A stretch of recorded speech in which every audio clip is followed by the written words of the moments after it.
충분히 가능합니다. 립내세라는 것은 임플란트의 구조를 이해를 하면은 저희가 금방 이해할 수 있는데요. 임플란트는 뼈에 심겨지는 임플란트 뿌리 부분과 그 임플란트 위에 저작 기능을 할 수 있는 머리 부분으로 구성이 되어 있는데 그 사이에는 두 개를 연결하는 나사가 형성되어 있습니다. 분명히 틈이 형성이 되어 있었겠죠. 물론 기술적이나 과학적인 부분들의 디자인에 의해서 그런 부분이 많이 개선이 되긴 했지만 힘을 받아서 나사가 조금 풀린다든지 그럴 때는 틈이 발생을 해서 그 안에서 세균이 성장할 수가 있습니다. 그러면 입냄새가 나타날 수가 있죠. 마찬가지로 그럴 때는 빨리 치과를 가서 나사를 한번 조여주기만 하면 됩니다. 실제로 임플란트라는 것은 주변에 신경이 없기 때문에 문제가 생겼을 때 환자분이 인지할 수 있는 부분이 거의 없습니다. 통증을 유발하거나 다른 이상이 나타나야 되는데 그런 부분 나타나지는 않습니다. 빠지기 직전까지도. 임플란트가 흔들린다는 걸 말하는 것은 곧 임플란트가 빠진다는 걸 의미이기 때문에 극과 극을 의미하는 거죠. 그 전에 알 수 있는 방법은 임플란트 주변에서 양치를 할 때 피가 나기 시작을 한다든지 그 부분에서 냄새가 난다든지 그러면 바로 치과에 가서 검사를 받고 조처를 하는 것이 제일 중요합니다.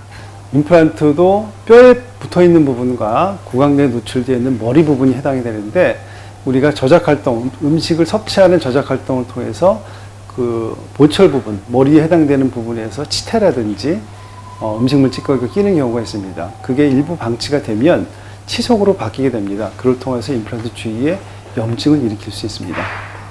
통계에 따르면 10년 이상 가는 임플란트는 90% 미만입니다. 국내에 따라서는 80%까지 떨어지는 경우가 있고요. 그 주위에 임플란트 주위나 염증이 생기는 경우에는 거의 50에서 60%에 이릅니다.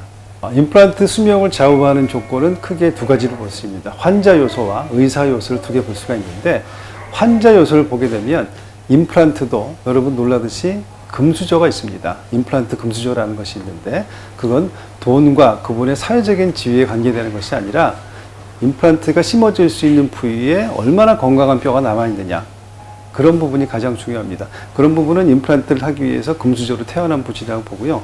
임플란트 수명과 임플란트의 결과가 대단히 좋은 분입니다.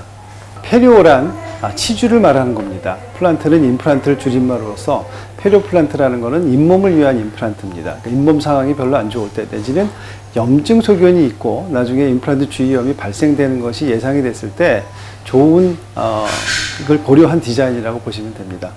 그 구성을 보시면 기본적인 임플란트의 중간에 임플란트가 염증이 생기기 쉬운 부위에 표면을 달리한 구조가 첨가가 되어 있습니다.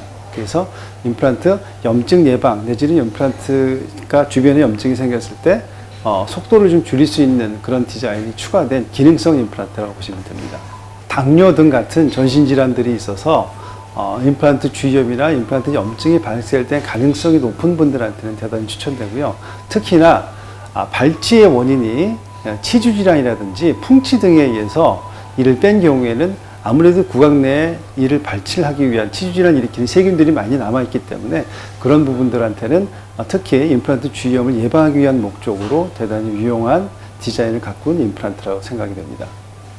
실제로 페리오플란트가 시술된 환자의 경우에 있어서 염증 지수가 높아서 임플란트 주위염이 발생된 경우에서 그런 분들은 염증이 어느 정도 단계에 이르러서 멈춰져 있거나 염증의 진행 속도가 현저히 늦춰짐을 볼 수 있습니다. 그래서 환자분들은 실제로 임플란트 주위염이 발생된 걸 모르고 지내시는 분들이 굉장히 많이 있습니다.